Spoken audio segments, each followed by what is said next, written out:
ये लोग 4-5 दिन से भूख हड़ताल पे बैठे हुए हैं। इनका कोई सुध लेने वाला नहीं है। अब स्थिति बहुत गंभीर हो गई है। उनको चेस्ट एक्सरे इन्फेक्शन तक फैल गया है।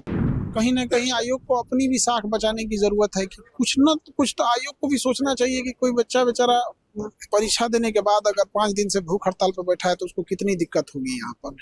तो हमने पीआईएल डाल दिया, ज़रूरत लगी तो हम सुप्रीम कोर्ट भी जाएँगे इसके लिए यहाँ पर। आखिर बच्चों के न्याय के लिए किसी न किसी को तो खड़ा होना पड़ेगा। सरकार को भी है कि सरकार को आयोग जो है और सरकार है, इन लोगों को कन्विंस करना हम लोग की ज़िम्मेदारी है। ये लोग 4-5 दिन से भूख हड़ताल पे बैठे हुए हैं। इनका कोई सुध लेने वाला नहीं है।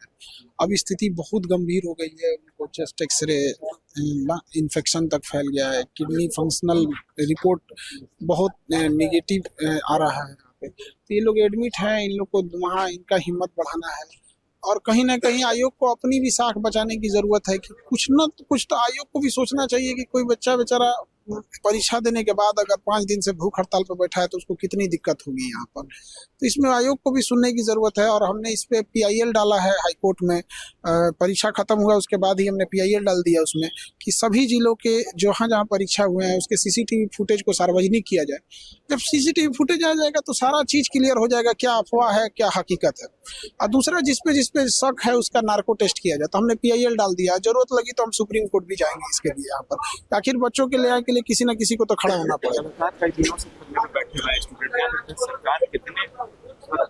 देखिए आयोग को इस पे तो सोचना पड़ेगा यहाँ पे कि कहीं ना कहीं बच्चों के हित में सोचे। सरकार को भी है कि सरकार को आयोग जो है और सरकार है, इन लोगों को कन्विंस करना हम लोग की जिम्मेदारी है।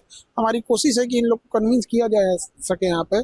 और हाई कोर्ट का जैसे अब चूंकि छुट्टी हो गया इधर हाई कोर्ट में, वरना वहाँ से हम लोग सीसीटीवी फुटेज ले लेते तो हम लोग साक्ष्य भी दे सकते थे यहाँ पे। क्योंकि आयोग तो एक बार में झाड़ देता है कि भगा देता है बच्चों को कि हम ऐसा कुछ नहीं हुआ है। तो कहीं ना कहीं बच्चे साक्ष्य कहाँ से लाएंगे। तो साक्ष्य लाने के लिए एक सीसीटीवी फुटेज ही माध्यम हो जाता है। अभी तक सरकार कुछ रिस्पॉन्स दी है आप लोग के धरने का या प्रोटेस्ट का? अभी कुछ मतलब मिला जुला रिस्पांस है, लेकिन ऐसा कोई रिस्पांस नहीं है कि जिससे बच्चों को राहत मिल सके यहाँ पर। अभी हम लोग उसमें आगे और बात आगे कन्विंस करेंगे, बढ़ाएंगे। आप अस्पताल में कितने लोग घायल हैं? यहाँ लगभग 4 से 5 लोग हैं जो बहुत सीरियस हैं, उनको बहुत आईसीयू में भर्ती करना पड़ गया।